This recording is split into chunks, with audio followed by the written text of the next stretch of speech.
Well, inflation continues to hit Americans' wallets, and they're certainly feeling the burn here. According to a recent CNET Money survey, 188 million adults in the U.S. have had to postpone purchases or significant financial goals due to sticky inflation and higher prices. Here to break down the report, we've got Dashia Milden, who is the CNET Money editor. Great to see you. Thanks so much for joining us. Help us walk through some of these results. Was there anything that jumped out at you in terms of what people are willing to or need to push back in terms of purchases right now?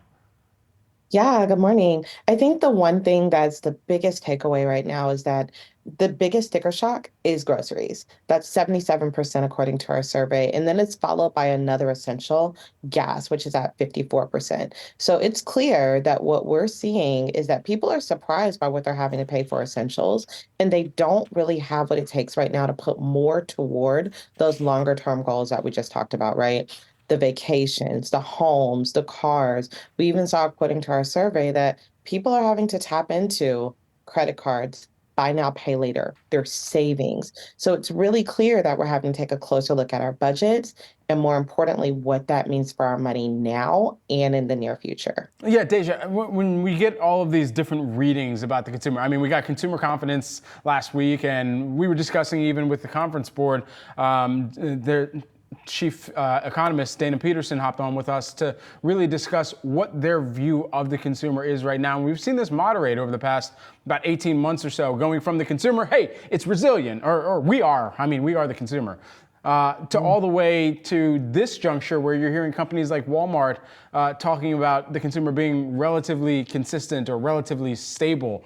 That's a far cry from resilient or saying that there is all-out strength. So how do you define and how are you in this data seeing the consumer, and what is that definition of them from your perspective? What we're seeing right now is that consumers are really having to think about essentials. For them, that may look like still visiting Walmart and Target, but really being mindful before they hit that checkout line, right? So what we're seeing also is that a lot of those companies and retailers are able to slash prices right now. They're cutting back on, let's say, a lot of those essentials, slashing prices a bit, and it can work in our favor. That being said, we're reaching a point where we're having to boil down what it really means for our budget. Those savings that we're seeing can really help us to save a little bit more on groceries, like we just talked about, saving on gas a little bit more. So it makes it a little bit tougher to really see the consumer really having to plan for long term, when right now, a good portion of America is just trying to get by. Yeah, certainly. And one of the huge things that we're also trying to get our heads around is where they're going towards as they're trying to get by. Has this changed where they're shopping?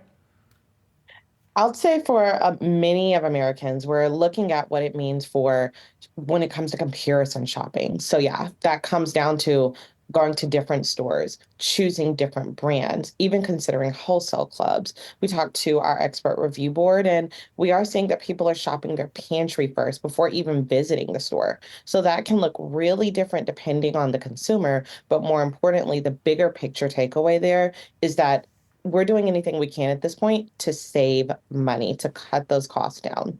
It was interesting too, and just lastly while we have you, you laid out the impact on each generation as well in some of the findings from this. What was the main takeaway there? Millennials and Gen Z. Millennials are not planning right now. The majority of millennials are not planning to handle those long-term goals and purchases right now. The homes, the vacations, the cars, and even more so, they're having to tap into savings. A fourth of millennials are having to do that in order to cover the essentials. So right now, it goes back to, hey, right now might not be the time to buy that home, even though prices and interest rates may look favorable depending on the consumer. Right now, essentials are the biggest key in making sure that everyday life is taken care of.